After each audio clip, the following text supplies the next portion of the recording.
बंगाल की खाड़ी पे एक और लो प्रेशर बन गया है। यानी एक के बाद एक सिस्टम लगातार बनते जा रहे हैं।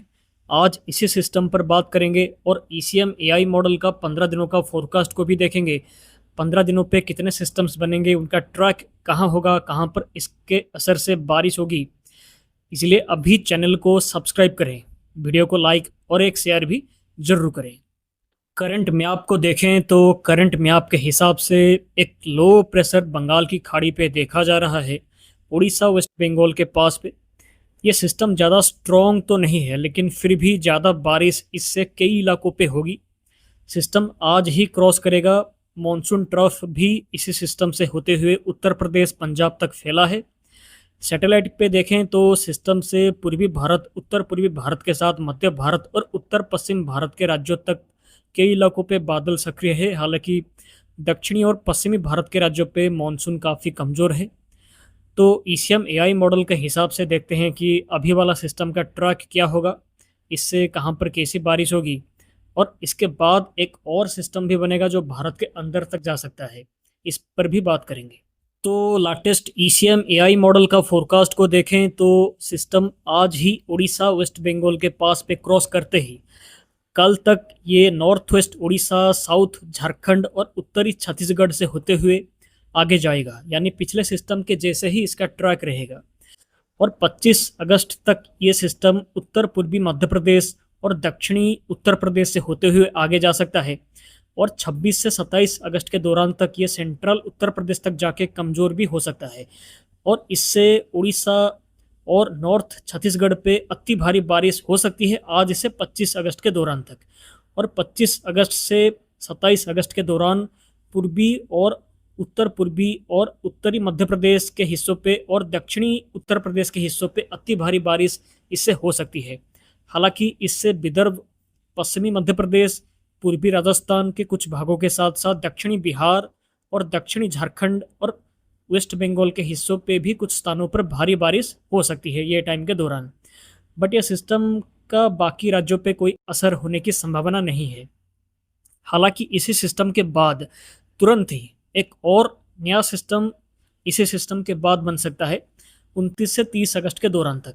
मॉडल को देखें तो बांग्लादेश, वेस्ट बंगाल के कोस्ट के पास पे एक और सिस्टम बनेगा। और ये सिस्टम से उत्तर पश्चिम भारत से लेकर राजस्थान तक बारिश की गतिविधि को बढ़ा सकता है सितंबर के पहले हफ्ते के दौरान तक। इस सिस्टम का ट्रैक को देखेंगे तो ट्रैक भी वही रहेगा कि ये system north Orissa west Bengal से होते हुए 31 अगस्त तक आगे बढ़ेगा और 1 सितंबर तक दक्षिणी झारखंड और उत्तरी छत्तीसगढ़ से होते हुए आगे जाने की संभावना है। साथ ही पूर्वी और पश्चिमी मध्य प्रदेश को ये पूरा क्रॉस करेगा 2 से 3 सितंबर के दौरान तक। और 3 सितंबर से 4 सितंबर तक ये सिस्टम राजस्थान के अंदर घुसने की संभावना है। आप यहाँ पर मॉडल पे देख सकते हैं। यानी राजस्थान पे मॉनसून ब्रेक जैसी कंडीशन जो है वो सितंबर के पहले हफ्ते पे ख़त्म हो सकता है। कुछ खबर चल रहा था कि राजस्थान से मॉनसून जाने वाला है, बट ऐसा कोई भी संभावना नहीं है। अभी 2 या 3 सिस्टम राजस्थान की तरफ जा सकते हैं, बिल्कुल संभावना है। सो 20 सितंबर तक कोई भी मॉनसून का वापसी की संभावना हमें दिख नहीं रहा। और ये जो सेकंड सिस्टम है, ये सिस्टम राजस्थान को क्रॉस करते ही पंजाब, हरियाणा और आसपास के पश्चिमी उत्तर प्रदेश और उत्तराखंड तक भी रिकर्व कर सकता है। ऐसा मॉडल दिखा रहा है 6 सितंबर के दौरान तक। तो इस सिस्टम से सितंबर के पहले हफ्ते के दौरान जो पूर्वी भारत के साथ साथ मध्य प्रदेश, पूरे मध्य प्रदेश, पूरे राजस्थान, पंजाब, हरियाणा, चंडीगढ़, दिल्ली, उत्तराखंड, हिमाचल प्रदेश, पश्चिमी उत्तर प्रदेश और आसपास के हिस्सों पे जोरदार मानसून बारिश देखने को मिलेगी। यानी उत्तर पश्चिम भारत, मध्य भारत, पूर्वी भारत के राज्यों पे सितंबर के पहले हफ्ते पे काफ़ी ज़्यादा बारिश हो सकती है। उत्तरी गुजरात के कुछ भागों पे भी सिस्टम से बारिश होने की संभावना है। हालांकि जो दक्षिणी भारत, दक्षिणी पश्चिमी भारत के जो राज्य हैं जैसे कि तमिलनाडु, केरला, कर्नाटका, महाराष्ट्र और गुजरात और आसपास के हिस्सों पे कोई भी ऐसा खास बारिश की संभावना अगले 15 दिनों तक मॉडल से भी दिखाई नहीं दे रही है, क्योंकि सिस्टम जो है वो उत्तर पश्चिम भारत की तरफ रिकर्व करेगा। इसीलिए कोई भी खास बारिश दक्षिणी पश्चिमी भारत पे होने की संभावना नहीं है।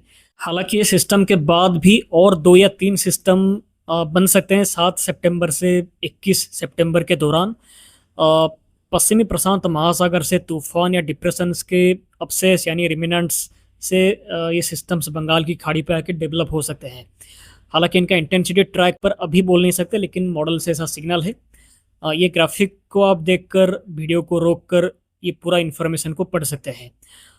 तो ये था पूरा फोरकास्ट आज का। यहाँ पर हमने पूरा सिस्टम के साथ साथ आने वाले सिस्टम्स और उससे होने वाली बारिश पर बात किया। तो ऐसे ही सिस्टम्स पर आपको जानकारी देते रहेंगे। धन्यवाद और आप सभी का दिन शुभ हो। चैनल को सब्सक्राइब करें, वीडियो को लाइक और शेयर भी जरूर करें।